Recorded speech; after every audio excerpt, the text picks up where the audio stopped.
restez debout, soyons dans Genèse chapitre 15e. Les 6 premiers versets. Le 6 premiers versets, je lis dans le nom du Seigneur Jésus-Christ. Après ces choses, la parole de l'Éternel fut adressée à Abraham dans une vision disant: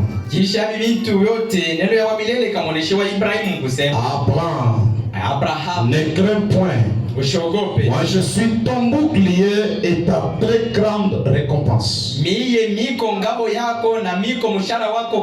Abraham dit: Seigneur éternel, que me donneras-tu? Je m'en vais sans enfant. Et l'héritier de ma maison, c'est Eliezer de Damas. Et Abraham dit: voici, tu ne m'as pas donné de postérité. Et voici celui qui est né dans ma maison est mon héritier. Et voici la parole de l'Éternel vint en lui disant: celui-ci ne sera pas ton héritier, mais celui qui sortira de tes entrailles, lui sera ton héritier. Et tu le fis sortir dehors et dit: regarde vers le ciel et contemple les étoiles.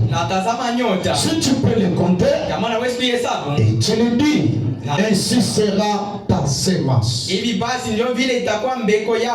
tu l'écris l'Éternel, et il lui comptant cela à justice. Puisse le Père des Lumières ajouter la bénédiction à sa parole. S'il vous plaît, veuillez prendre place. Je suis dans Romains chapitre 8. Du 15e au 17e verset. Du 15e au 17e. Car vous n'avez pas reçu un esprit de servitude pour être des réchauffés dans la crainte, mais vous avez reçu l'esprit d'adoption par lequel nous crions Abba, Père. L'esprit lui-même rend témoignage avec notre esprit que nous sommes enfants de Dieu. Et si nous sommes enfants, nous sommes aussi héritiers, héritiers de Dieu, héritiers de Christ, si du moins nous souffrons avec lui, afin que nous soyons aussi glorifiés avec lui. Je cite avec Galates 4, les 3 premiers versets. Or, je dis qu'aussi longtemps que l'héritier est en bas âge, il ne diffère en rien d'un esclave, quoiqu'il soit seigneur de tous. Mais il est sous des tuteurs et des curateur jusqu'à l'époque fixée par le Père. Et si aussi nous, lorsque nous étions en bas âge, nous étions asservis sous les éléments du monde. Puisse Dieu bénir sa propre parole. Que Dieu bénisse tous ceux qui se sont donnés toutes ces 4 matinées qu'on avait des prières ici. Le sacrifice, c'est une meilleure des choses. Et l'Église qui n'aime pas la vie de prière n'est pas digne devant l'Éternel. Des fois, c'est la prière qui est le moyen par lesquels les chrétiens se réchauffent. Nous n'avons pas les bons tableaux, mais j'ai besoin de ces tableaux-là aujourd'hui. Donc, que quelqu'un pense à me payer un beau tableau, tout est déjà modernisé. Payez-moi un bon tableau, ça avec la craie, ça doit causer ça là-bas. Muntu ule anawezi kuwa na ile roho, anawezi kuniuzia tablo mzuri, vyote liko naendelea kabisa. Toute la semaine on parlait de l'ombre des ombres. Kwa hivi juma yote tulisemea kimvuri cha kimvuri. Nous avons dit dans la vie d'un homme, c'est plein des ombres. Il y a un ruisseau, comme Frère Branham dit, un ruisseau qui quitte une source quelconque en train de descendre. Et l'homme, les êtres mortels se retrouvent au milieu là quelque part. Le ruisseau continue en bas, c'est l'enfer. Et la source dont il tire, c'est le ciel, l'amour à Kapao. Rappelez que lorsque cela a fait un pas sortant la parcelle d'Akapao, ça a commencé à diminuer. Ça devient l'ombre des ombres. Nous avons compris que ce que nous parlons de l'amour de Dieu, nous ne connaissons pas de quoi s'agit-il. Car devant nous, il n'y a que des ombres et des ombres. Nous avons compris qu'un véritable chrétien doit grandir. Quand tu fais un pas, tu élimines des ombres. Plus tu élimines les ombres, tu es en train de t'approcher de plus près de cette parcelle d'Akapao. C'est ce qui se cite dans l'homme un grand amour. Alors, si l'homme n'élimine pas les ombres, il ne fait qu'augmenter cela, c'est-à-dire il s'approche de plus en plus de l'enfer. Nous avons compris lorsque un être humain atteint 20 ans, l'ange de la mort s'installe. L'homme étant un arbre, il penche de côté où il est influencé. Alors si tu penches du côté de l'enfer, il y a plus le désir du monde. Donc tu n'as pas besoin de la prophétie, sache bien que c'est de là où tu dois partir. Mais si tu es penché de ce côté, le désir de ton cœur, c'est toujours de servir le Seigneur. Là on parlait de la bonne croissance. Un véritable, nous avons dit que le royaume c'est pour les maîtres et non pour des enfants, des bébés. Celui qui peut hériter ne doit pas être un bébé, un enfant. Nous avons vu que Dieu a dit à Frère Branham, ne suis pas ton corps, ne fume pas, car quand tu seras grand, j'aurai une œuvre à faire avec toi. Alors si Branham n'avait pas grandi, Dieu ne devrait rien faire avec lui. Si tu as grandi, Dieu ne fera rien avec toi. Dans cette opportunité, j'introduis un petit enseignement là. Si combattre pour le patrimoine du Père par les héritiers. Le patrimoine, ce sont c'est un héritage. Oui, ce sont des biens familiales, les biens du Père. C'est une grande richesse. Le dictionnaire définit un patrimoine comme étant un bien qu'une personne a hérité de son père ou de sa mère. C'est dit en particulier pour distinguer des acquis. Voilà, qui dit acquis, ce sont des biens acquis pendant le mariage par l'un ou l'autre des époux et qui tombent dans la communauté. Les acquis c'est différent avec patrimoine ou héritage. Donc patrimoine ou héritage, c'est une succession de génération en génération. Héritage dit dans le sens figuré, ce qui se transmet au sein d'une famille de génération en génération. Ou plus généralement de personne à personne par succession. Alors les acquets, ce sont des cadeaux qu'on peut se donner. Alors ça peut être une belle voiture. Et cela va se détériorer, c'est fini. Mais quand on voit des patrimoines, ce sont des choses qui peuvent rester de génération en génération. En l'occurrence de la terre, donc peut-être une portion de la terre, une concession.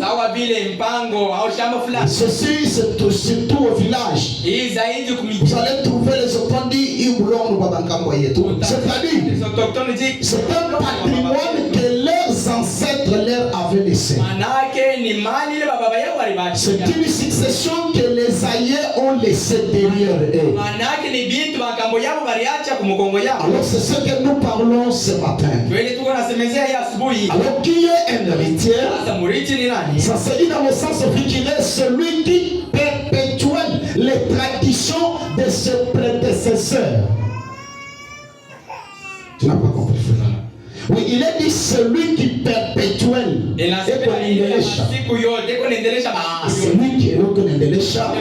traditions de ses prédécesseurs. Voilà, les coutumes. Donc, la vision. C'est un continuateur qui ne déforme pas les traditions déformées, qui ne change pas, mais qui ne change pas la vision du visionnaire, mais qui continue à faire développer cela. C'est celui-là un héritier. Alors, avec ce que nous venons de lire ici, c'est une promesse que Dieu avait faite à Abraham. Car tout commence avec Abraham. L'appel d'Abraham, c'est le début du christianisme. Abraham qui était aussi un fils d'un père quelconque, alors qu'ils habitaient dans le pays d'Ir et autres, ils ont quitté d'autres endroits avec son père, il marchait ainsi. Alors, un bon matin, Dieu apparu dans une vision à Abraham et lui dit de sortir de son pays et de sa patrie et d'aller dans un endroit inconnu où seul Dieu devrait lui parler. Et de là, Dieu lui fait des promesses qui devrait faire de lui un père de grande nation. Il serait un grand homme béni et autre. Alors Dieu lui montra toute la terre, tous les pays. Dieu lui a présenté cela. C'était tous ces pays-là. Dieu lui a dit que tout ceci t'appartient. C'était Canaan tout. Alors lorsque Abraham est arrivé, il n'a pas gagné tout le pays. C'était le patrimoine que Dieu lui avait donné. Abraham a pris une partie de la terre. C'est Sichem là où il resta. Alors, mais la promesse était de prendre toute cette terre ici, toute la procession. Alors, d'ici aussi, Abraham commençait à avancer en âge. Dieu l'avait béni. Il avait eu la richesse et autres. Il s'était payé même une portion de la terre ici, qui était un endroit de la résurrection, de l'enterrement. Est-ce que vous connaissez cet endroit, cette terre-là? Le monsieur, vous connaissez cela? Comme vous connaissez cela, c'est bien. Alors, avec toute sa richesse-là, il commençait maintenant à s'indigner. Il avait des serviteurs. Vu que la situation de la maternité avait pris du temps, Sarah, sa femme, l'obligea de prendre sa servante qui était Agar, qui était jeune sœur, une jeune fille, une jolie femme. Alikuwa binti kijana. Afin de lui accorder un enfant qui devrait hériter. Ili amuzalie Ibrahimu mtoto. Qui doit hériter le patrimoine? Nani ule anapasha kurithi? Il doit être un fils légitime. Anapasha kuwa mtoto wa Mungu. Même une fille légitime au cas où on n'a pas de garçon. Hata mwanamke mwa kuzalika Mungu. Au cas où hata mwakati on n'a pas des enfants légitimes, hauna na watoto yako binafsi, on peut adopter quelqu'un. Unawezi kuchukua mtoto wa benyewe. Qui pourra peut-être prendre le patrimoine, l'héritage continué. Ule ataweza kuchukua ile urithi na ou choisir un serviteur fidèle de confiance à qui on peut léguer ce bien-là quand on quitte la terre. Ule unaweza kuacha ile mali wakati. C'est ici que Abraham dit à Dieu. Jo hapa Ibrahim alimuonesha. Alors tu m'as béni bien sûr. Hata unanibariki kweli. Tu m'as promis de grandes choses. Unanilaka. Mais je suis en train de partir. Sasa naanza kwenda mimi. Qui doit maintenant être l'héritier de tous ces biens? Nani atakuwa mrithi wa imani? Ici ça serait Eliezer de Damas. Hivi itakuwa ni Eliezer. Eliezer qui était son serviteur. Eliezer alikuwa mtumwa wake. Soit l'enfant qui est né dans ma maison. Là il parlait de l'enfant de la terre qui était Ismaël. Au mtoto alizalika mnyumba yangu, mwenye alizalika kwa Agara. Alors Dieu dit non. Sasa Mungu akasema ça ne serait pas Eliezer ton serviteur. Itakuwa Eliezer mtumishi. Ni non plus Ismaël. Au Ismaël. Ismaël. C'est un enfant sauvage. Ni mtoto wa nje ya ndoa. Puisque premièrement, sababu kwanza Agar aussi, Agar pia elle était égyptienne si je ne m'abuse pas. Alikuwa Misri. Il y avait aussi une hybridation de semences. Alikuwa mchangano ya mbegu tofauti. Abraham avait hybridé sa semence avec Agar. Ibrahim alichanga mbegu yake. Et cet enfant, un héritier doit être un homme digne de confiance. Na mrithi anapaswa kuwa mtu mwenye anaweza un homme loyal. Mtu wa heshima. Un homme révérencieux. Mtu wa heshima kubwa. Un homme intègre et honnête. Mtu mwenye kwa haki. Alors Ismaël n'était pas ce genre d'homme. Sasa Ismaël alikuwa mtu. Il était un guerrier. Alikuwa msuri. Un héritier doit être quelqu'un qui peut donner la paix. Sasa mrithi anapaswa kuwa mtu mwenye kuleta. Il était un sauvage. Alikuwa mshamba. Alors Dieu a dit non, celui-ci non. Sasa Mungu akasema huyu hapana. Mais un fils sortira de tes entrailles. Lakini mtoto atatoka tumboni. C'est celui-là qui prendra ton patrimoine. Là, Ismaël devrait avoir presque 15 ans ou 16 ans comme ça, selon l'histoire. Alors Sarah enfantant et engendré Isaac. Il y a eu maintenant des jalousies, même avec aussi Agar, envers aussi Sarah. Pour Agar, donc son fils, c'est lui qui devrait être héritier puisqu'il était le fils aîné. Et comme aussi Ismaël c'était un fils sauvage, un méchant, il commençait directement même à faire souffrir Isaac ici. Le frappant des sortes. La Sarah dit à Abraham, non, ce n'est pas possible que cet enfant grandisse avec mon fils ici. Il va le faire du mal. À chasser cette femme et son fils. Dieu descendit à Abraham de faire ce que sa femme lui a dit. Alors, c'est-à-dire l'héritier qui devrait prendre le patrimoine, c'était Isaac. Et Abraham, Isaac est venu. Il a pris l'héritage de son père. Lui aussi n'a pas équipé le pays. Il a pris aussi une portion de la terre.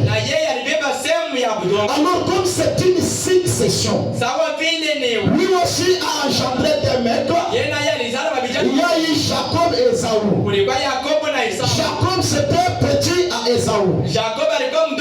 Alors un héritier doit être un homme digne.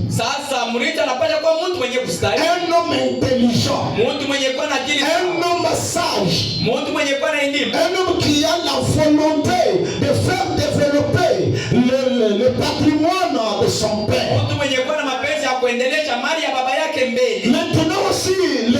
aussi Sasa urithi nao pia est aussi lié aussi par le droit d'aînesse. unafanyiwa pia kwa haki ya kuzaliwa. Si le grand frère est là, Kama mkubwa iko pale, c'est lui qu'on doit léguer la responsabilité si il a tous ses bons sens. yeye ndio anapasha kutolea kabisa jukumu yote kama iko na akili sawa. Mais s'il n'a pas les bons sens, c'est un grand frère un peu désordonné. Kama ana na akili sawa, mkubwa wa fujo kabisa, On ne doit pas le léguer le pouvoir. abatamupatia ile mamlaka, On peut léguer cela à son petit frère. batapatia hiyo kwa mdogo yake. Alors, Jacob avait la vision. alikuwa na onyo, Lui regardait le patrimoine. yeye alikuwa anaangalia mali, Lui voyait la promesse. yeye alikuwa anaongoa ngani. Maintenant, son grand frère Esaü, Sasa mkubwa yake c'était aussi un homme sauvage. alikuwa mshamba kabisa, C'était aussi un homme irrévérencieux. alikuwa mtu ana heshima Qui ne kabisa, prenait pas les choses du père avec beaucoup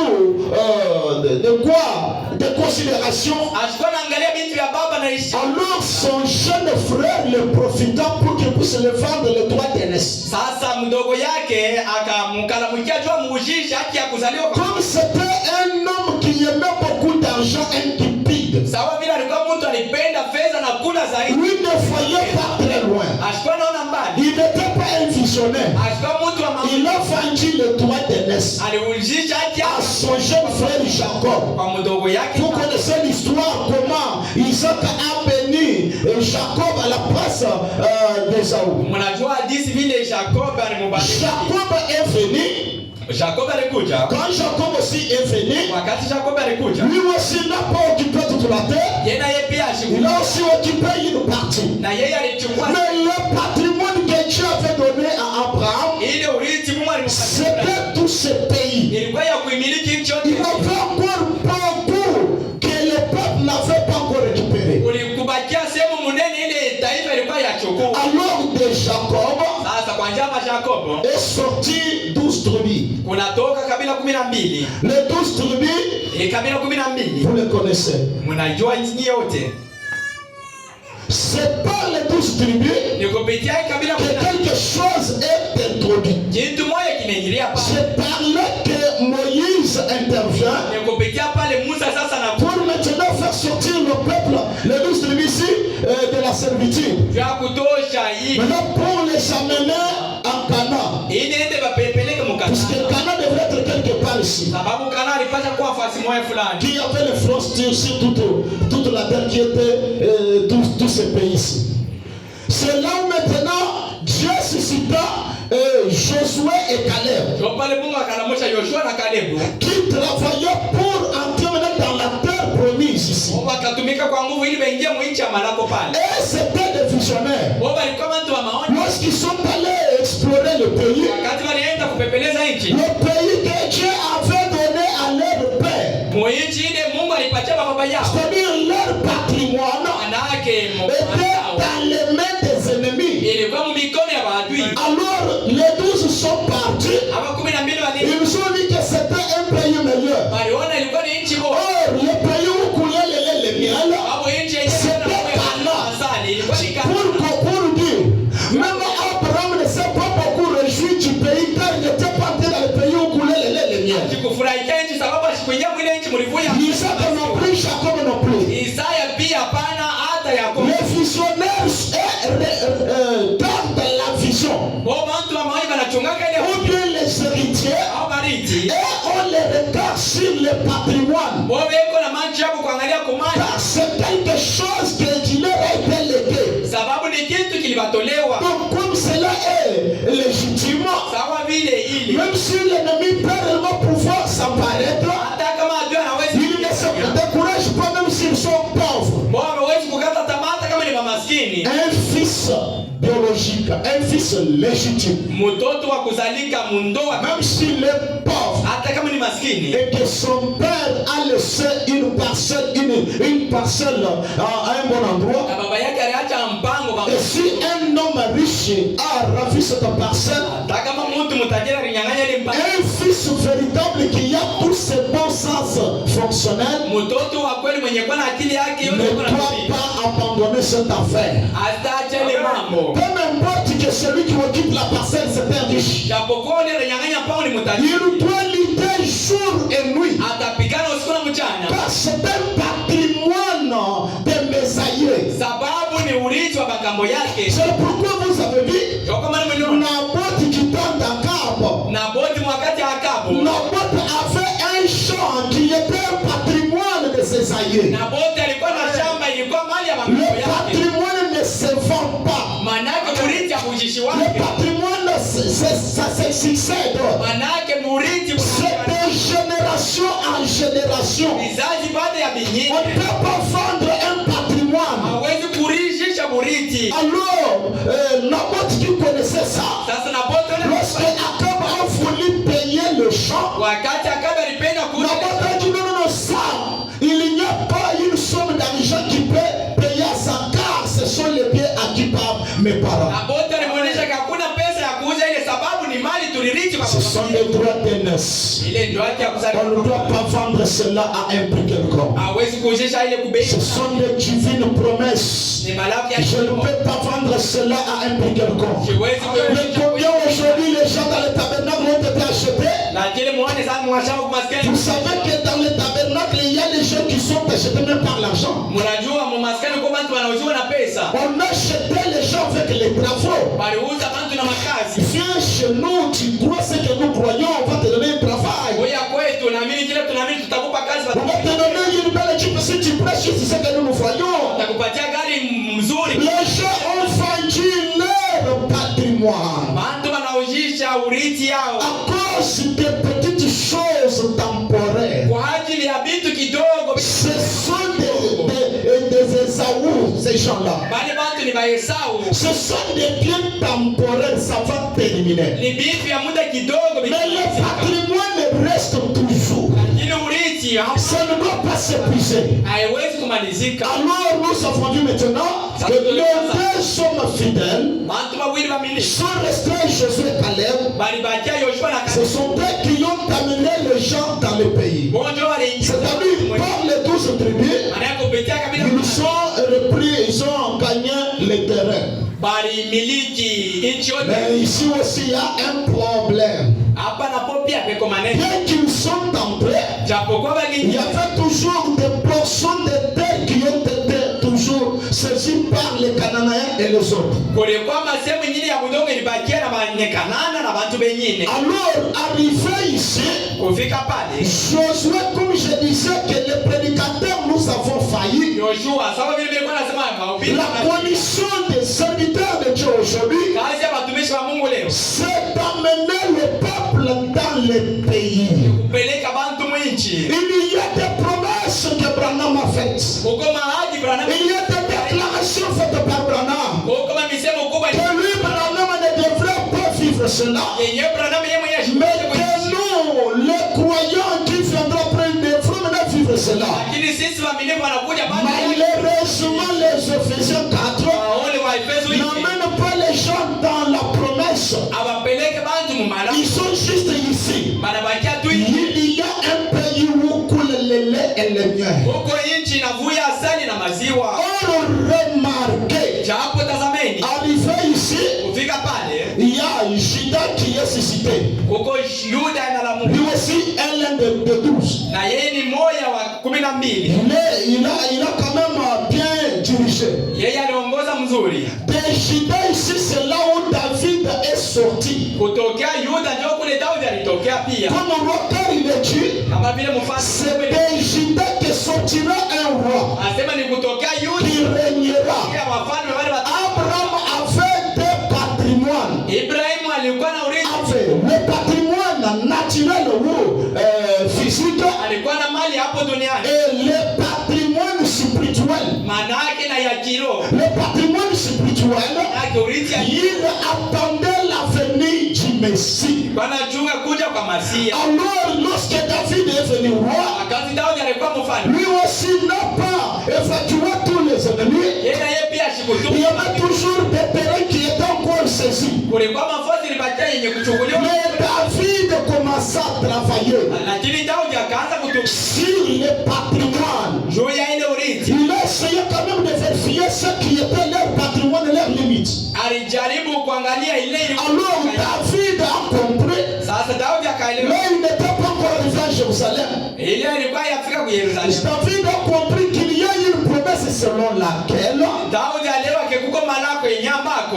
Que Dieu devrait avoir une ville, choisirait une ville parmi les villes de Canaan. Kama Mungu atachakula mji mmoja kati ya miji ya Mungu. Dans laquelle Ndani ya ile mji. il fera habiter son nom. Yeye atekarisha. Alors David commençait maintenant à chercher cette ville. Sasa Daudi akaanza kutafuta ile. Il a compris que ça doit être en Jérusalem. Akaelewa kinapaswa kuwa Yerusalemu. David étant un héritier, Daudi kwa kuwa mrithi, il luttait pour l'héritage de ses pères. alikumbana juu ya urithi wa baba yake. Il a trouvé aussi un Saoul là-bas qui était paresseux, Akapata Sauli pale na yeye alikuwa qui était un croyant frontalier, alikuwa Mkristo wa mipaka. un frère rétrograde Huko mwenye kurudi nyuma. qui avait abandonné l'arche de l'Éternel. Ule aliachilia sanduku ya agano. David dit non, non, Daudi akasema l'arche de l'Éternel c'est notre patrimoine. sanduku ya agano ile ni Je ne dois pas laisser le patrimoine. siwezi kuacha Un héritier doit lutter pour chaque centimètre du patrimoine. Urithi anapata kugombana. Il ne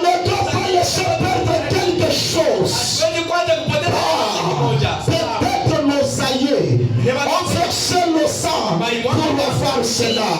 Nos aïeux ont souffert. Alors un héritier devrait être un homme digne. Sasa murithi anapata kuwa mtu mwenye kusikia. David a ramené l'arche. Daudi akarudisha. Alors il a compris qu'il y a une ville. Akaelewa Je dois chercher à savoir quelle est cette ville. mimi napenda kutafuta Il a trouvé que c'était à Jérusalem akaelewa ke ni Yerusalemu. où la ville devrait être. Mule mji yenye Mungu David y est arrivé. Daudi akafika hapo. Arrivé là, Kufika mule. Dieu interdit à David de ne pas construire le temple. Mungu akamkataza Daudi asimjengee maskani. Car il voulait construire le temple. Sababu yeye alikuwa anapenda Dieu lui a dit, quand tu as beaucoup versé le sang, ne le faites pas. Mungu akamuonesha kwa vile unamwaga damu mingi. Alors c'est de toi que sortira un fils qui doit bâtir un temple. Sema ni kwako wewe kutatokea mtoto atajenga ile hekalu. David avait 500 femmes.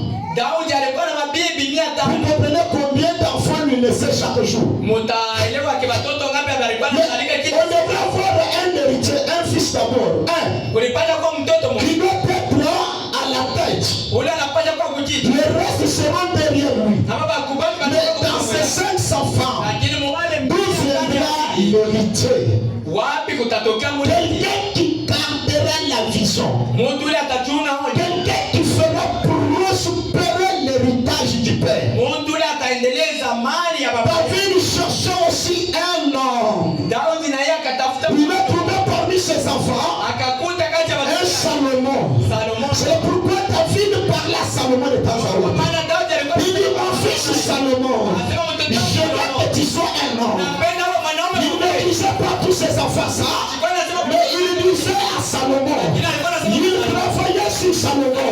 Il dit, car un homme, il prendrait la vision de son père. Un homme restera fidèle à son père. Un homme ne perdra jamais son patrimoine. Un homme ne sera jamais lâche. Mtu mmoja atakuwa mbovu. Il doit lutter jour et nuit. Anapata kupigana usiku na mchana. Alors, après David, Salomon vint.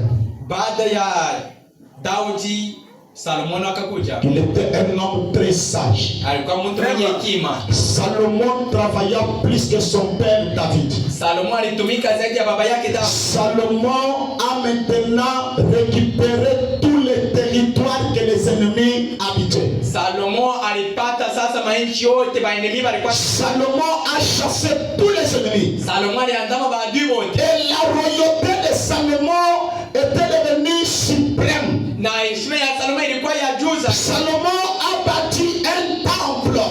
Salomon alijenga hekalu. Et c'était là la seconde promesse, ou bien le deuxième patrimoine d'Abraham était en train de s'accomplir. Ndio pale sasa urithi ya pili ya Ibrahim ilikuwa. Et c'était là le jour de la dédicace. Na ndio pale Et la gloire de la Shekinah descendant. utukufu ya Shekina ikashuka. Remarquez la génération, comment l'homme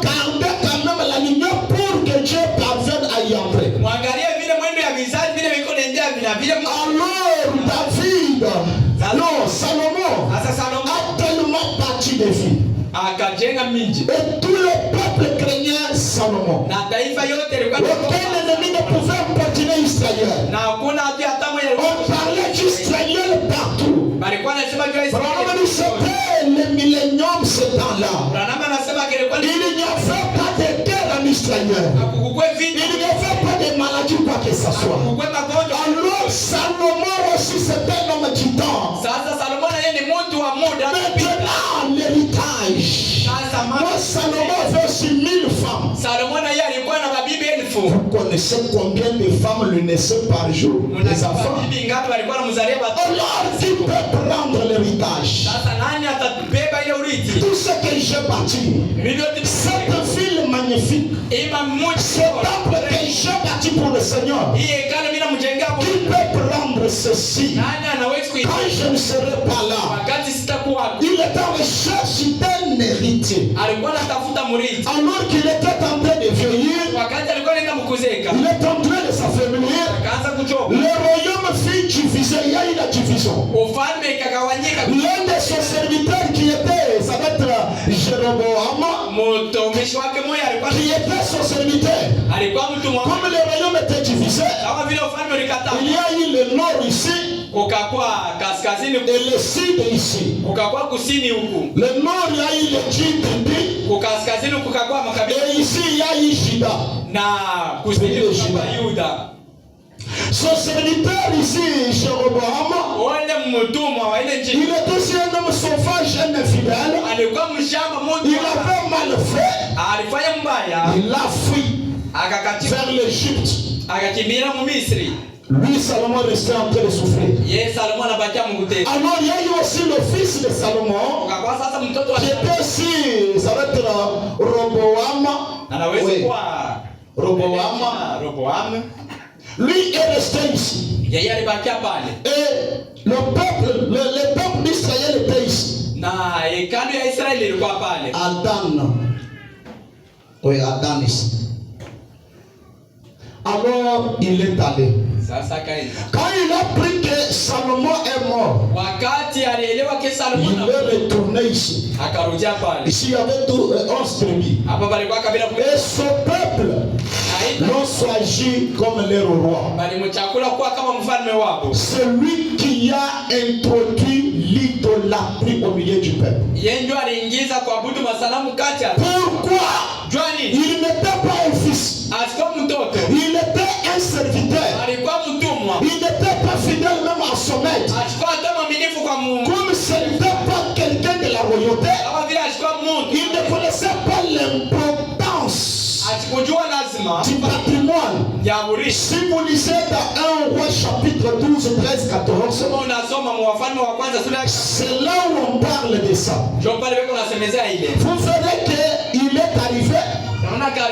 Il a consulté les vieux qui étaient avec Salomon. Quand le peuple lui a parlé, au lieu de considérer le conseil des anciens, il est allé consulter ces jeunes, ses frères, ces jeunes qu'il avait grandi avec ses amis. Et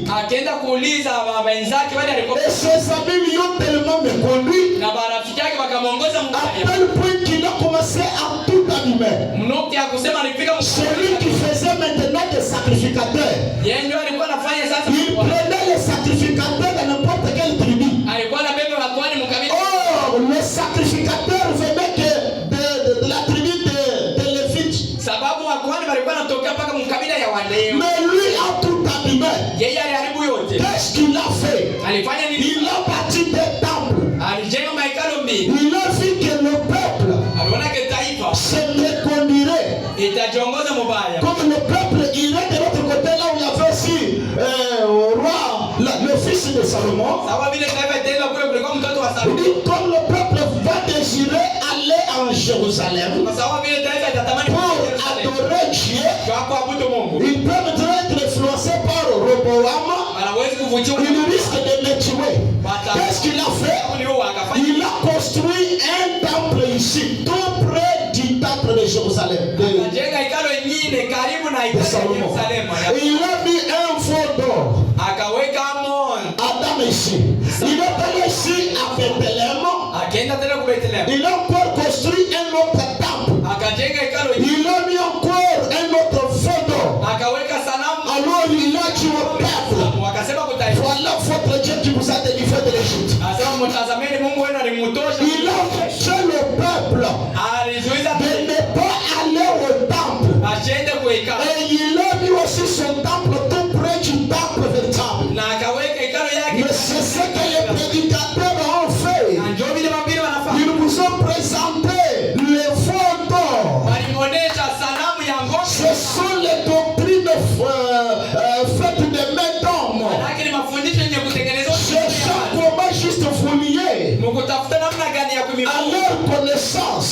Les enfants de Dieu deviennent liés à un système quelconque. Ils n'ont pas la possibilité maintenant d'aller écouter la sainte parole de Dieu. L'idolâtrie est entrée. Il y a eu tout jusqu'à ce que Dieu envoie un prophète. C'est ici que Akab est venu, un infidèle qui est allé aussi se marier à une Jézabel au visage fardé. Et l'idolâtrie continua de la sorte. La cause, on n'avait pas trouvé un héritier. Un fils digne de confiance. C'est ce qui a fait que le royaume ici puisse sombrer. Après que Salomon a bâti, a dominé, me demandez-vous comment Israël est tombé en échec? À cause des infidèles. C'est pourquoi Dieu en a tiré plus des leçons. Écoutez maintenant les prophètes. Et je pense que vous aimez les prophètes, n'est-ce pas? Et déclare donc par ta parole. Prêché 28 septembre 1951. Paragraphe 4e. Et Israël était un enfant de Seth. Et puis après 8 jours, il était circoncis. Et il devenait un Israélite. C'est-à-dire, s'il n'est pas circoncis, il n'était pas un Israélite. La circoncision, c'est le baptême du Saint-Esprit. Même si tu es dans le tabernacle, sans le baptème du Saint-Esprit, tu n'es pas croyant du message de Branham. Il dit, mais il ne sait d'un père. Et puis, si cet affaire était confiée à un tuteur, cela nous est enseigné dans l'épître aux Galates. Ce que j'ai lu la Galates 4. Puis après, il atteignait un âge, un certain âge. Il mettait beaucoup la confiance du père pour le travail. Et s'il était un très bon garçon, et il avait le droit d'hériter. Or, le père ne savait pas à sa naissance ce qu'il devrait, ce qu'il deviendrait. Et ce frère qui est venu ici, cette sœur qui est venue ici, donc c'est là ça et ça. Non. Lorsque le père a engendré, il ne connaissait pas cet enfant deviendrait qui. Il ne pouvait pas confier son royaume et ses affaires, son travail à ces garçons-là. Bien que c'était son propre fils, il ne devait pas d'abord lui confier son royaume, son patrimoine, non. Si donc nous sommes trouvés fidèles, juste là, non, il dit d'abord quelque chose. Mais quand le garçon s'avérait un bon garçon, et que le tuteur, lequel dans notre corps est le Saint-Esprit, qui fait rapport au Père, et lui fait rapport sur ce que nous faisons. C'est pourquoi le Père devrait prendre cet enfant, lui donner à un tuteur, un éducateur, un encadreur. L'encadreur doit enseigner quoi à l'enfant? Mlezi atafundisha nini kwa mtoto? Il doit lui enseigner du patrimoine de son papa. Anapaswa kumfundisha juu ya urithi. Il doit lui parler de l'héritage de son père. Atamuonesha juu ya urithi. Il doit lui parler de la vision de son père. Atamuonesha juu ya maoni ya baba. Ton père c'est un homme qui aime ça. Baba yako il aime s'habiller comme ça. Anapenda il aime la propreté. Anapenda ton père voilà. Baba yako voilà ses limites. Ona mipaka yake. Son père prend de tel endroit jusqu'à tel endroit. Alors le tuteur est en train de voir la réaction de l'enfant. Un beau jour le père lui dit, le tuteur lui dit, ton père n'aime pas ta coiffure. Ton père a une certaine coiffure qu'il aime. Et une soirée quelconque là, le tuteur voit maintenant l'enfant enlever la coiffure qu'il a fait, maintenant prendre l'une des coiffures que son père aimait, que le tuteur lui avait parlé. Le tuteur commence à dire oui. C'est un enfant qui est entré d'entrer dans la vision du père. Et le tuteur lui dit, l'enfant doit se réveiller à 8 heures. Le tuteur lui dit, ton père, lui aime quelqu'un qui se réveille à 5 heures. Il est même pareil, monsieur. Un jour, le tuteur part à 5 heures. Il trouve le fils déjà réveillé là. Le tuteur dit, ça, il est dans la vision du père. Alors, supposons que le tuteur disait, ton père n'aime pas cette coiffure. Une semaine plus tard, le monsieur a la même coiffure. Un mois plus tard, le monsieur a la même coiffure. Le tuteur dit, ça c'est un âne sauvage, ça. Ça c'est un sauvage. Le tuteur dit, ton père n'aime pas un paresseux qui donne jusqu'à 9 heures. Après 2 jours, le tuteur trouve le monsieur à 10 heures en train de ronfler. Il nous donne le mauvais rapport au père. Ça, c'est un cochon. Il va ravager ton héritage. Si nous sommes trouvés fidèles jusqu'à là, comme l'enfant l'était, alors on l'a mené à un lieu public. Après l'enfant revêtu d'une robe en pourpre. Et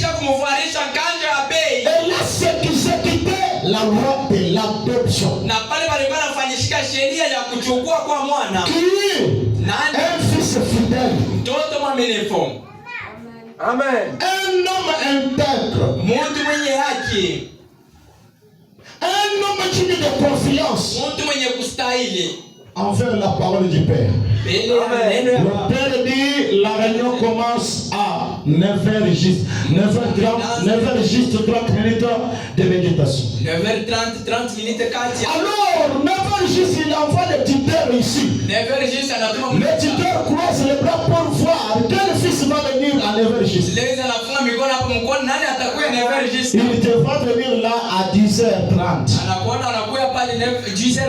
Et quand il faut demander, il dit, Père, donne-moi la bonne santé, c'est mon héritage. Il ne te donne pas. Tu es un fils sauvage. Le tuteur est là à 9h pour voir qui entre avec sa Bible, son bloc-notes et son recueil de cantiques. Car le Père est Dieu. Moi j'aime que mon héritier vienne à l'église avec 3 choses. Le tuteur te cherche pour voir qui entre avec la Bible, le recueil de cantiques et le bloc-notes. Il te voit entrer avec le téléphone. En train de chatter là. Le tuteur va donner le rapport au père. C'est un âme sauvage ça. C'est un Esaú. C'est un Ismaël. Un guerrier. Celui-ci peut beaucoup troubler l'église. Le tuteur est là chaque jour pour donner le rapport au père.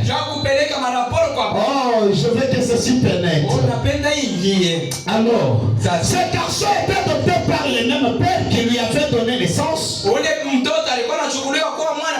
Et il entrait dans la famille. Alors il n'était pas seulement un fils, mais il devenait héritier. Comme héritier du père pour tout ce qu'il possédait. Avez-vous déjà étudié cela? Il dit, c'est bien cela le problème de l'église pentecôtiste ce matin. Trop de divergences. Aussitôt que vous êtes sauvés, pour commencer dans cette direction, une petite épreuve arrive. Vous tombez, vous allez dans cette direction-ci, et dans cette direction-là, des gens et des débats, des querelles et des disputes. On fait des histoires. Comment Dieu peut-il nous confier ces choses?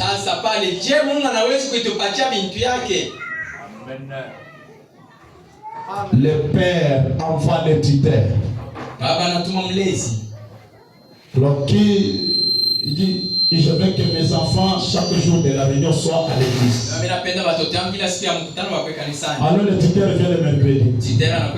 Il regarde Joseph, il regarde l'autre là. Il part donner le rapport. Il dit, ça c'est un âne sauvage. Un Esaü. Il n'a pas la révérence de ta parole. C'est un homme irrévérencieux. Il ne considère pas ta parole, ton patrimoine. Il ne veille pas au patrimoine. Le père dit, c'est vrai. Oui, c'est ça. Branham m'a dit. Il y a des querelles. Comment Dieu peut nous confier ces choses? Pour vous adopter dans le royaume de Dieu. Le ministère de Josué, c'est de vous introduire dans le royaume. Mais on doit être adopté. Ce n'est pas étonnant que tous les vieux batailleurs ne sont pas entrés en Canaan. Ils sont rétrogradés. Ce n'est pas étonnant que Dieu n'avait pas permis n'importe qui d'entrer. Pour adopter, on n'adopte pas n'importe qui. Vous savez, naturellement cela se fait. Il y a des coutumes où on fait ça. Même nous le faisons d'une autre manière. Vous savez, les histoires des élections ici, il y a eu plus de députés qui avaient postulé et autres. Qu'est-ce que le peuple devrait chercher? Le peuple devrait chercher un homme digne qui aime sa patrie, un homme qui a la volonté de son peuple, un homme d'abord habitué au peuple, un homme qui connaît le peuple. Le test que les Esaü font, quelqu'un va quitter l'Europe qui ne connaît même pas. Au Congo, il y a un quartier de Castor. Il ne connaît même pas Lubumbashi, c'est où? Mais cet homme va venir donner des miettes aux Esaü. C'est cet homme-là que Esaü, que les Esaü va choisir comme député. Un sauvage, lorsqu'il est là sur le trône au pouvoir, il ne connaît rien des gens qui lui ont voté là. Puisque dès le départ, il n'a pas l'amour du patrie. Il ne peut pas gérer le patrimoine. Le Congo ici est notre patrimoine. Le terre ici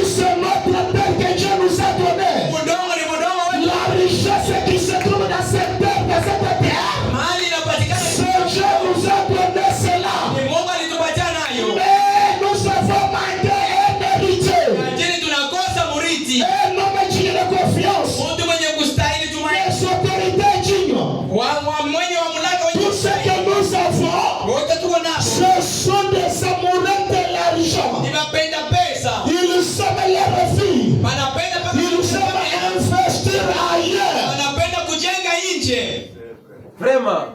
Et le peuple commence à souffrir. Na taifa inaanza kuhangaika. Si ce pays aura des véritables fils, kama hii nchi itakuwa kabisa na watoto bantu wenye kustahili, comme le monsieur de ministre de justice ici, le constat Motobusi, si c'est Moutamba qui ici, si le peuple fait de pareils hommes, kama inaweza kuwa na watu wa vile, le pays va changer. nchi itabadilika. Ce pays est notre Canaan. Nchi ndio Canaan. Ici il y a le lait, le miel. On ne devrait pas souffrir avec la richesse que nous avons au Congo. Nous souffrons à cause des ânes sauvages, à cause des serviteurs et non des fils. Nous avons besoin d'un héritier. Celui qui peut prendre le patrimoine du père. Nos aïeux ont perdu leur vie, ont été maltraités à cause de ces sols. Vraiment. Et quand vous allez vous mettre à voter, et vous prenez du tribalisme, vous mettez là-dedans. C'est toujours un esprit inférieur.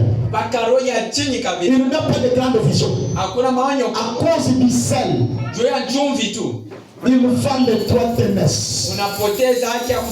Tu souffres puisque tu as fait un mauvais choix. Même dans le domaine spirituel. Nous avons besoin d'un héritier. S'il faut choisir un prédicateur, un pasteur, je dois choisir un homme qui connaît le patrimoine du Père, qui aime le patrimoine du Père, un croyant du message de Branham, qui ne flattera pas les gens pour avoir une grande masse, mais qui leur prendra le message, qui leur parlera de Branham. Même si les gens vont le quitter, mais lui va combattre pour le message. Le message de Branham, c'est cela notre patrimoine. Et nous devrons plus parler du message aujourd'hui, plus que tout ce qui se passe ailleurs. Nous devrons plus parler des frères Branham, plus que tout ce qui s'est passé dans notre âge. Mais qu'est-ce que les gens aiment? Un Jéroboam. Jéroboam, il va vous donner maintenant un veto. Une doctrine imaginaire. Il faut qu'il vous parle de Jésus de Nazareth d'une manière imaginaire. Il vous parle de Jésus qui a marché à Galilée. Et il ne peut pas vous parler de Jésus transfiguré. Il ne peut pas vous présenter Jésus dans sa forme présente. Il va vous dire le Jésus qui est un héritier, un fils d'Abraham, un fils royal, n'aurait pas peur des gens. Il leur parlera. Dieu nous a visités sous une forme humaine, sous le visage de cet homme chauve. Il n'aura pas peur de dire aux gens ça. Il leur parlera. Elohim est fort. A habité dans un homme. Elohim le créateur est devenu notre frère. Alors les gens vont chercher un veau d'or. Quelque chose là embelli. Quelque chose là embelli. J'ai écouté un prédicateur très géant là. Et j'ai vu un auditoire très plein là. Il lisait une écriture. Là où Branham dit, si vous lisez la Bible, verset par verset, si vous ne voyez pas Jésus, vous avez mal lu. Il faut relire ça. Alors il lisait maintenant. Alors vous qui lisez la Bible, vous voyez Branham, vous êtes perdu. Tout ça, il leur parlait comme ça. Mais Jésus c'était insensé sauvage. Jésus, il prend les gens. La lumière qui était à l'Orient et déjà qui était de ce côté-là.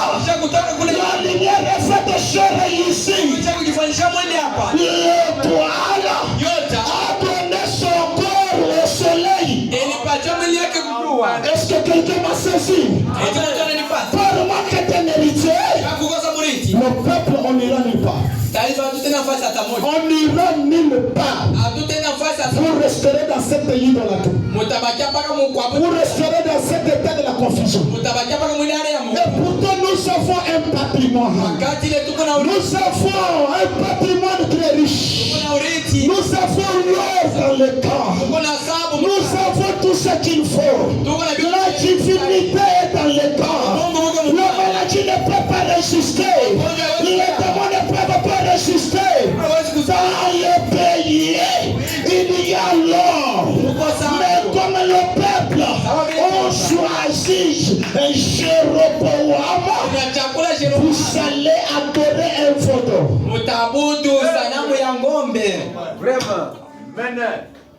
Qu'est-ce qu'il cherche? Dieu dans la chair humaine. Je vais commencer à aller pécher ce dernier temps. Dieu dans la chair humaine. D'une manière très juste, littérale, mentale, charnelle. Et cela ne produit aucun effet. Vous savez ce que les sages ont fait? Lorsque les sages ont parlé à Jéroboam, Jéroboam n'a pas écouté. Les sages ont quitté Jéroboam. Ils sont allés du côté de Roboam. Roboam dit il était pour garder l'adoration. Il dit mes frères, mon père a souffert pour la paix dans ce pays. Mon père a souffert pour construire ce temple. Je n'accepterai pas l'idolâtrie. Je dois rester seul. Ou écoutez, Juda était seul. Là où Roboam est resté. Alors Jéroboam, c'est du côté où il y avait 10 tribus. Comme les gens peuvent dire là. Vous voulez dire qu'avec ta petite église là, toi tu as la vérité plus que tel pasteur, qu'il y a une très grande église, tout ça. Mais Caïphe avait une très grande église qui est celle de Jésus, non? Vraiment. Le peuple. J'aime bien, lorsque Dieu a envoyé un prophète à Jéroboam, il lui a parlé. Jéroboam, il a détruit le prophète, a maudit les idoles et autres. Vous savez ce que le roi, avec l'arrogance, a fait? Il a voulu tendre sa main sur le prophète. En tendant la main comme ça, pour saisir le prophète, Dieu a hypnotisé la main devenue seule. Et il a manqué comment ramener la main. La main restait comme ça. Il a commencé à crier vers le prophète de Dieu. S'il te plaît, prophète de Dieu, implore la miséricorde à Dieu. Et lorsque le prophète de Dieu, un prédicateur roi, vous montre la vérité, il devient votre agneau de sacrifice. Vous l'amenez à l'abattoir. Et ça devient toujours des critiques. C'est un petit là. Est-ce qu'il l'a déjà vu? Écoutez, ta main est déjà devenue sec. Ta main est sec. Puisque tu t'opposes même à un roi de Dieu. Les gens aiment un flatteur. Vous savez, beaucoup d'églises ici, ce sont des églises informes. Il est possible d'y rester. J'ai fait dans une église 1 année et demie sans connaître ce qu'ils croyaient. C'était un vaudou. Alors il a trouvé que dans l'église il y avait toutes les tendances. Les Branhamiens, les Branham Satan. Il a trouvé les tonnerres révélés, les non révélés. Les Jésus venaient, les Jésus non venaient. Comme mon souci c'est d'avoir une grande église, un grand auditoire. Il va prêcher pour satisfaire les Branhamiens. C'est Dieu. Alors il voit les Branham Satan en train d'être attesté. Il dit frère, Dieu reste Dieu, Branham est Dieu, Branham est l'homme, non? Là maintenant les Branham Satan c'était le mot. Alors il parle maintenant les tonnerres non révélés. Les frères, Dieu parlait, les tonnerres sont révélés. Lorsqu'il voit les non révélés là, c'est le frère. Même quand disons la fin des tonnerres là, les tonnerres seront totalement révélés. C'est quand Dieu lui-même se manifestera. Pasteur, quelle est ta position? C'est un faux don. Et les gens restent là dans la confusion. On parlait avec quelqu'un là. Ah, nous étions avec Honorable Alain là. Dans le bureau d'un maître avocat là. C'est un frère. Mais on parlait d'un pasteur. Il a une grande mort à tabernacle ici. Il ne croit pas que Jésus est déjà venu. Mais quand vous l'appelez ailleurs, il prêche Jésus est déjà venu. Il frappe à mon cœur, vous n'avez pas l'idée. Mais dans son église, on l'attend. Mais tu es que Jérôme Boab. Il respecte, il craint. Quartier général, c'est celui qui m'a mis ici, va me chasser. Et vous allez trouver le quoi? Les Esaou plein là-bas.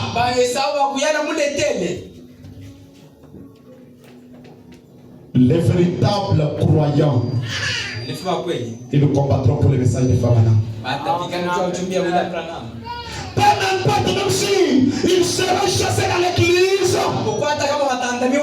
ils garderont le message de Famana. Branham a dit, ne suivez pas ce message, gardez le message pire. Et Branham a dit, tout ce qui est contraire à cette parole, soit votre ennemi. Si votre église est contre le message de Branham, que votre église soit votre ennemi. Si le soleil leva est contraire le message de Branham, que le soleil leva soit votre ennemi. Amen. Ils sont là. Tutafanya jenjo ni akili yetu ya zamani. Yenu ya zamani.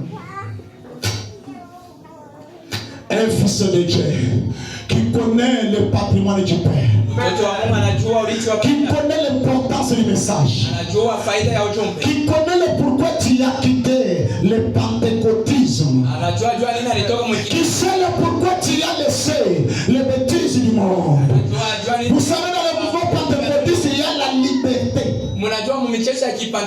Que tu filmes, que tu fasses quoi? Que tu entres nu. On peut même encore te donner des titres. Mais tu as abandonné tout ce mouvement pour accepter le message. Le message n'est pas une doctrine d'une église quelconque. Le message n'est pas un prédicateur. Le message de Branham, ça c'est la parole révélée du jour.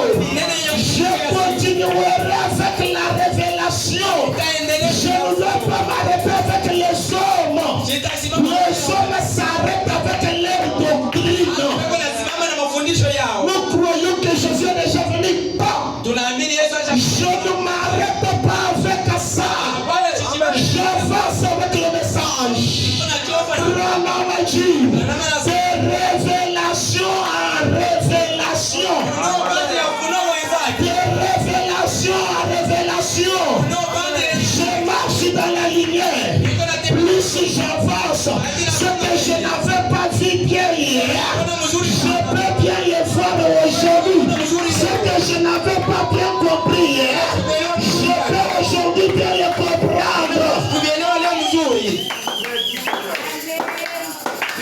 bébés n'avancent jamais. Les bébés sont là. Ils maîtrisent sa révélation. On monte, on parle, on touche ça, la bénédiction, la repentance, le salut, tout ça. Mais le salut, c'est une personne qu'on doit présenter aux gens. Comme voici l'agneau de Dieu qui va pour le péché du monde, non?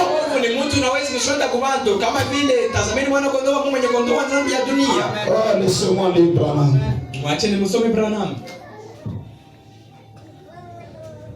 Branham déclare. Oh. Il dit, pour vous adopter dans le royaume de Dieu, dans son patrimoine, vous attribuez la qualité d'héritier de tous les bénéfices spirituels. Écoutez, si l'église restait unie et arrêtait de se disputer, de se diviser et de se discuter des petits baptêmes et des choses semblables, vous seriez de loin mieux. Une église est contre une autre. Branham a dit, ce ne sont pas des fils. Dieu ne peut pas vous faire confiance. Branham a dit, les dons divins sont très sacrés. Et rappelez-vous, une personne peut envoyer son âme en enfer avec un don. Si vous remarquez bien à l'estrade concernant mes cas, mes patients, je suis très méticuleux sur ce que j'ai dit. Je pèse chaque mot. Je découvre l'état de cette âme-là avant de dire quoi que ce soit. Donc, écoutez le péché le 12 septembre 1960, paragraphe 33. Nous voyons qu'il a pris ceci pour servir de témoin à ce qu'il allait faire. Il dit dans l'Ancien Testament, vous voyez que quand un homme avait un grand domaine et qu'il avait un fils né dans son foyer, alors ce fils-là naturellement était un fils aussitôt né. Mais cependant, il n'avait pas d'héritage jusqu'à ce qu'il occupe une position. Il dit qu'il soit adopté dans la famille. Donc l'héritage est lié à l'adoption. Pour obtenir notre héritage, on doit être adopté. Nos pères doivent nous adopter. Ah, que Dieu fasse pénétrer ceci. Il dit, on appelle cela l'adoption. Eh bien, cela paraît étrange. Mais cependant, c'est là que l'église pentecôtiste, à mon avis, s'est éteinte. Ou plutôt s'est arrêtée. Plutôt que de se continuer d'avancer. L'église pentecôtiste, au lieu de continuer à avancer, c'est là où ils ont commis leur erreur. Quand nous parlons de pentecôtistes aujourd'hui, nous parlons de tabernacle aujourd'hui. Les branhamistes, au lieu d'avancer, ils se sont arrêtés. Frère Branham dit, il déclare, eh bien, moi aussi, je suis pentecôtiste. Si tu es en train de dire, mais lui, ce que vous appelez, non, les pentecôtistes que Branham parle là, c'est pas cette bande de bandits appelés les pentecôtistes. Non, ça, ce ne sont pas les églises. Ça, ce sont des kiosques pentecôtistes, 40e siècle. Ce sont des kiosques. Mais j'étais avec un frère, j'étais avec Honorable là. Nous étions avec un président de Jack et il nous a dit que dans peu de temps, on va les consacrer à devenir pasteur. D'une grande boutique, si c'est porte ouverte de Paris Chauvet. Alors je lui ai dit, maintenant tu n'es pas encore pasteur. Oui, maintenant ton pasteur est en train de t'observer pour maintenant te oindre, faire de toi un pasteur. Il dit oui. Bon, il est en train d'avoir des prières, nous sommes nombreux pour voir qui il peut oindre pour devenir pasteur. On a commencé à parler avec lui. Je lui ai posé la question. Si ton évêque là, Dieu te parlait, tu es son pasteur comme il va te faire le pasteur là. Dieu te dit, va prêcher à Kasumbalès. Est-ce que tu peux aller prêcher si tu ne l'as pas demandé qu'il a accepté? Il a dit non, je ne peux pas aller. Là, il a fallu que lui donne son aval, qu'il m'écrive. Alors je lui ai posé la question. Tu es serviteur de Dieu, le serviteur de cet homme-là. Il se bloqua. C'est un serviteur, c'est un travailleur d'un kiosque de tout. Kama unakotola un jour, aulete versement vile inapasha. Utende nje, kazi tabishi. Donc un pasteur chômeur. Mon papa, donc sectionnaire à la bonne après Bangoro. Anabakia pasteur chômeur. Wanamtumia mbele mwingine. Yeye anabakia maintenant mukarte. Na reverend nini? Ana mambo yetu ya papa représent, papa kama ni révérend, papa révérend. Ananiweka mbele chini. Mais si nous disons ces gens-là, ce sont des boutiques de trucs qui dansent un mouvement. Venez à la lumière, qui va vous rendre libre. Tu es pasteur, tu es libre. C'est pourquoi même le mouvement des assemblées faillies. Je suis en train de lutter pour avoir tous les documents de l'église. C'est un mouvement que moi je n'accepte pas. Il y a du cachet là-dedans. Où sont des hommes dits qui peuvent combattre pour la parole? Je ne parle pas juste aussi de mouvements, je parle aussi de tabernacle.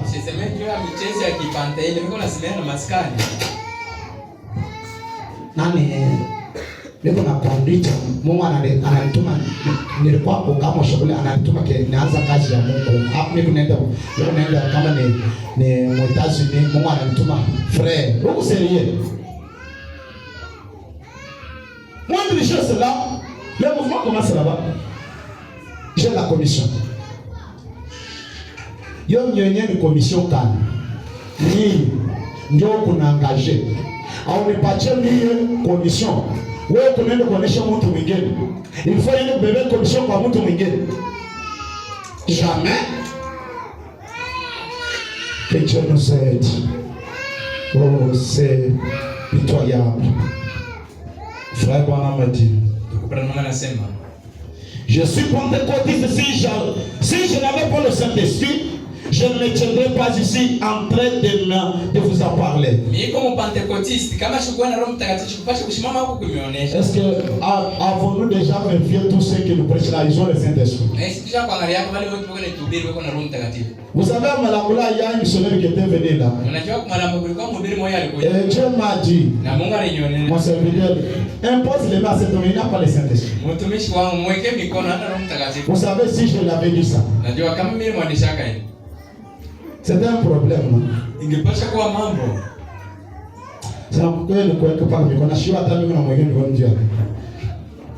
Après quelques jours, célibataire, on a fait quelque part, on a fait là-bas, on a quoi marié. Quelque part, il y a un pasteur, on a dit, ah, il cherche comme ça. Il faut la mettre fâché yango, l'église yango. Pendant que il y a mon numéro ya pasteur. Dieu a fait raison, il n'a pas le Saint-Esprit. Mais si nous pouvons avoir une église adoptée, kama tunaweza kuwa na kanisa yenye ku cet homme peut monter devant. ule mtu anaweza kupanda. Être éloquent ne veut pas dire avoir un ministère ou bien avoir le Saint-Esprit. On peut être bavard, non? Unaweza kuwa na msemi, yani kusema kitu na kuwa na huduma hapana. On peut être bavard là au parle là-bas. Vous savez, quand vous avez même monté, et en montant là, il a fait oublier, il est descendu encore. Donc, vous êtes toujours là en train de dire Amen. Unaweza kuwa na msemi tu, unapita kumbele huku unasema na watu. Mais écoutez, quand un enfant naissait dans un vieux foyer orthodoxe, kati mtoto alikuwa anazalika mjama moja wa orthodoxe, le père avait beaucoup à faire. Le fils était un fils aussitôt né. Et bien c'est ce que l'église pentecôtiste aussitôt né. Ou n'importe quelle autre église aussitôt entré dans le royaume de Dieu par la naissance. On est fils et fille de Dieu. Mais non, nous arrêtons pas là. Quand l'église pentecôtiste a reçu les dons du parler en langue et de l'interprétation, ils se sont arrêtés là. Ce n'était pas là où s'arrêter. Là, c'est le point de départ. Et bien, nous avons partout des ressources inexploitées. Ils se sont arrêtés par le petit don de parler en langue et des interprétations. Comme le mouvement de Kamosh aujourd'hui, on s'arrête par là. Or, nous avons des ressources inexploitées. Tout est possible à celui qui croit. Chaque promesse à la Bible vous appartient. Mais le problème, nous pouvons aller auprès de nos concitoyens du royaume de Dieu. Nos frères méthodistes et baptistes, nous pouvons aller leur parler de la guérison divine et la puissance de Dieu. Il faut se référer à ce que Mungu a dit à ce sujet. À ce que quelqu'un d'autre a dit à ce sujet. Regardez en arrière. Nous pouvons le parler aux autres prédicateurs de la seconde année du Seigneur, du royaume des millénaires, de la résurrection de toutes ces choses. Il faut regarder ce qu'on leur avait enseigné en Bouchima ou quoi que ce soit. Quand ce fils naissait dans ce foyer, du point de vue position, c'était un fils. Un fils à papa. Mais alors que faisait le père, il n'avait pas de temps pour recevoir ses seuls fils. Ses affaires étaient grandes. Alors il louait le serviteur d'un précepteur ou un éducateur ou un enseignant. Il fouillait dans le pays jusqu'à trouver le bon genre d'homme. Parce qu'il s'agissait de son enfant. Et il voulait que cet enfant soit élevé comme il faut. En effet, cet enfant allait un jour devenir héritier de tout ce qu'il avait. Mais il fouillait partout jusqu'à trouver le genre d'homme qu'il faut. Non pas un de ces hommes qui cherchent à mettre une plume à son chapeau. La gloire qu'on puisse le mettre dans le pasteur wakanisa yetu ya monana ya pale kuna koya mbali yeye anasemaka mbele ya binyo anakuwa mbele ya shalom. On pense que c'est tout. Branham anasema. Il dit Dieu votre enfant est formé au très bien qui peut donner les mensonges. Alors que cet enfant n'est pas le cas. Il aurait à faire le rapport sur le progrès de cet enfant-là. C'était là le placement l'accomplissement d'un enfant. C'est pour nous parler beaucoup la semaine. Le progrès d'un enfant. Frère, tu ne progresses pas. Maisha ya kimwili auendelee, ya kiroho auendelee. Wewe ni nini? Dieu ne peut pas te confier de grandes responsabilités. Nous avons lu Paul qui dit, vous êtes censés être des maîtres. Mais vous avez besoin qu'on vous enseigne le premier régiment de l'affaire de Dieu. Mambo ya chini chini. D'abord, il y a quoi mon église 30 minutes avant.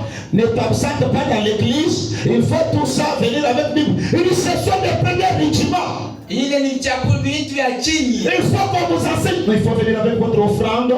Il faut porter votre dîme. Il faut tout ça. Il faut. Alors que vous êtes censés être des maîtres. Les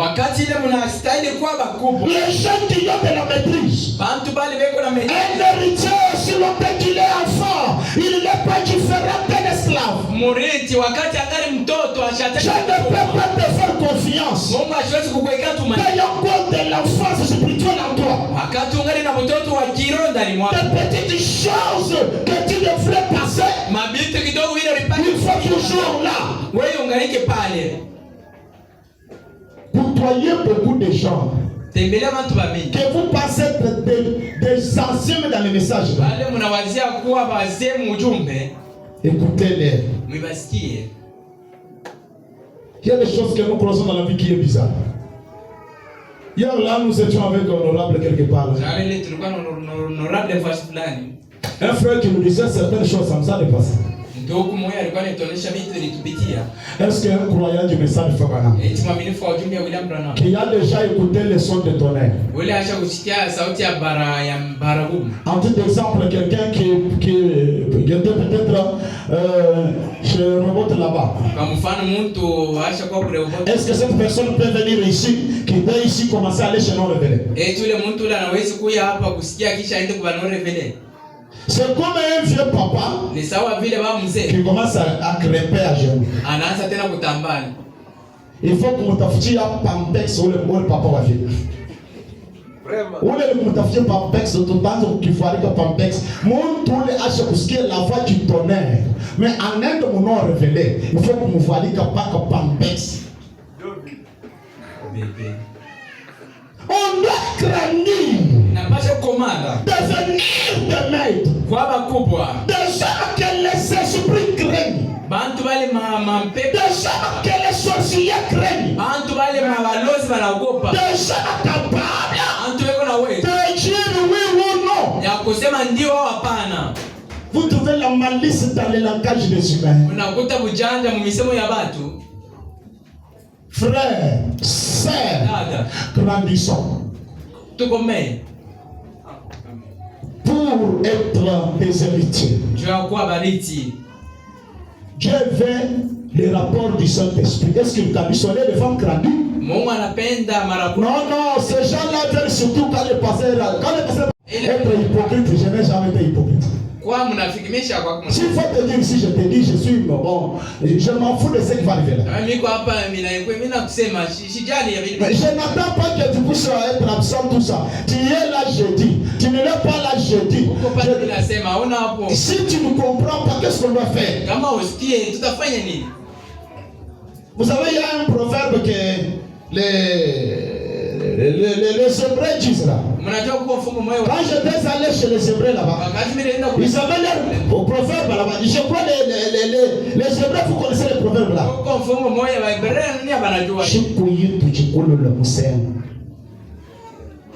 Ah, on répond là-bas.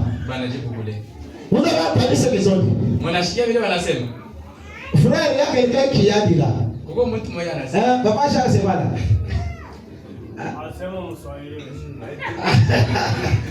Anasema mtu wa kibaya wa bubaya ifo tumsemelee pabantu.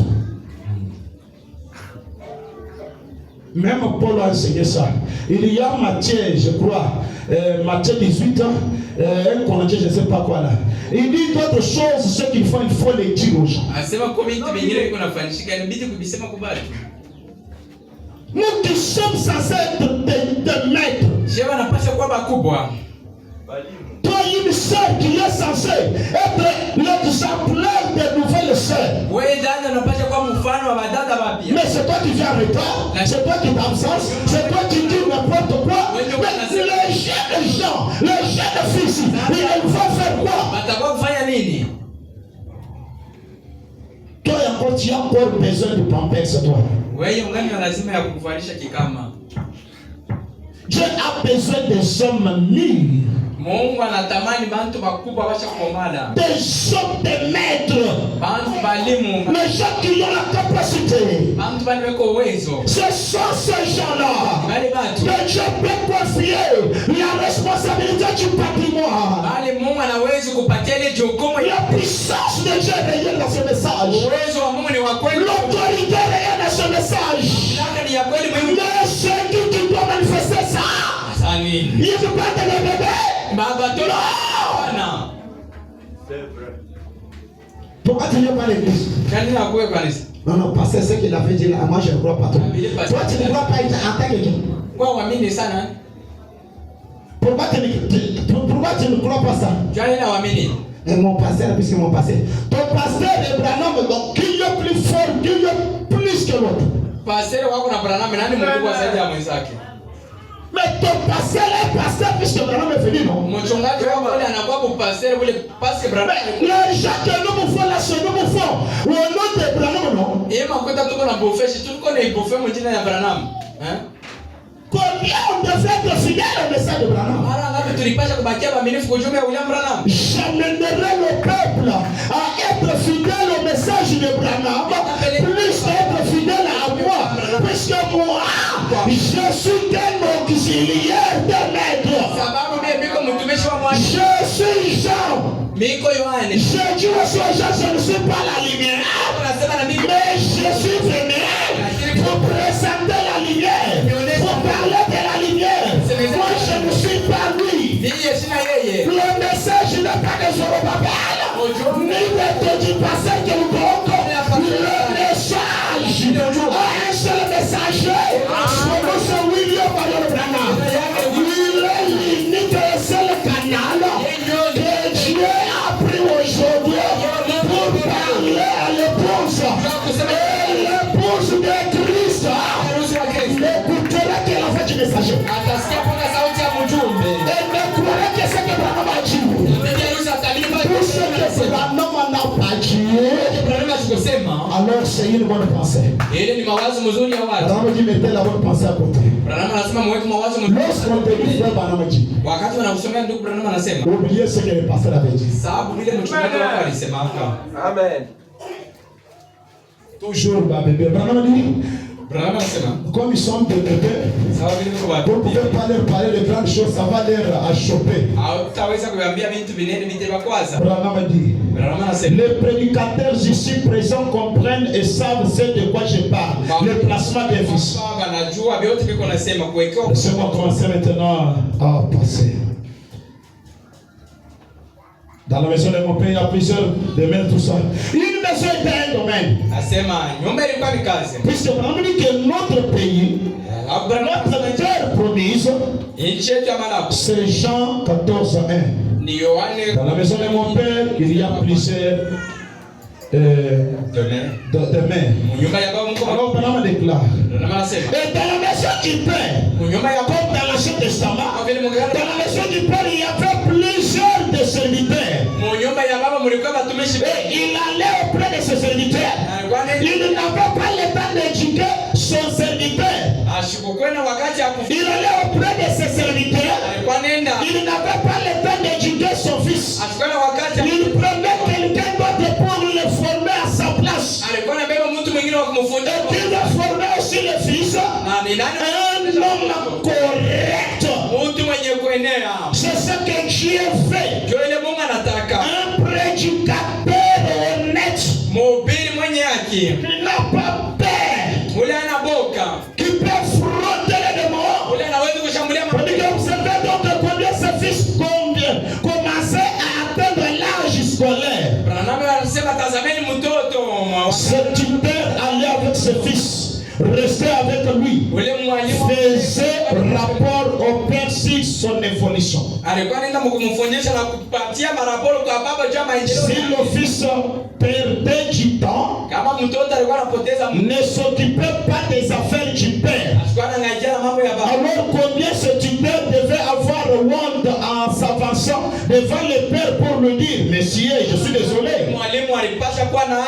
Je suis désolé de vous le dire, mais votre fils n'évolue pas très bien. Ni kifutron. Akina akili hata. Unatuma ngopo kwa jina lubeba nani? Bilatu. Angalia distance ya Bilatu na ngopo. Il dit ça ne marche simplement pas. Il ne veut pas apprendre. Il ne veut pas cas. Alors Dieu, après qu'il a quitté la terre, qu'il a laissé son église ici sur la terre, il a choisi un précepteur pour son église. Il a un récepteur, quelqu'un de sincère, quelqu'un qui rapporte la vérité. Les gens corrects de précepteurs, ce n'est pas un archevêque, ni un pape, ni un surveillant général. Il a envoyé le Saint-Esprit afin d'être le surveillant général et le précepteur de l'église. Mais nous avons adopté les évêques et tout le reste comme précepteur de l'église. Ce n'est pas ça le programme de Dieu. Le programme de Dieu, c'est que Dieu, le Saint-Esprit, dirige l'église et non l'homme dirige l'église. Alors l'église aujourd'hui est dirigée par qui? Branham déclare. C'est le Saint-Esprit qui est notre enseignant. Le Saint-Esprit est le récepteur de l'église. Nous avons adopté toutes sortes de pensées, toutes sortes de codes, de